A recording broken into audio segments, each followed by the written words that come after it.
Attention parce que cette histoire est considérée comme l'une des histoires les plus terrifiantes du folklore nippon.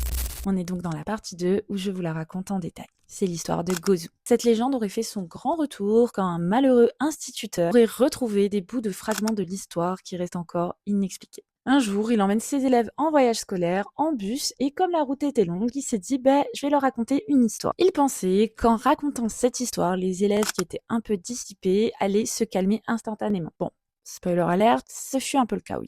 Du coup, il commença à conter l'histoire de la légendaire tête de vache, mais avant qu'il puisse terminer seulement la première phrase, tous les élèves furent pris d'effroi et le supplièrent de ne pas continuer. Il y a plusieurs garçons qui sont devenus super pâles et qui se bouchèrent les oreilles, tandis qu'il y en a qui commençaient à hurler de peur. Mais le professeur ne s'est jamais arrêté de raconter l'histoire. On dit que ses yeux sont devenus blancs et qu'il était comme absorbé par le récit, qu'il ne pouvait s'empêcher de continuer de compter. C'est seulement au bout d'une heure que l'instituteur a repris connaissance et qu'il s'est rendu compte que le bus était tombé dans le fossé. Tous les étudiants s'étaient évanouis avec de la mousse autour de la bouche, tandis que le conducteur était avachi sur le volant, transpirant et tremblant de tout son sou.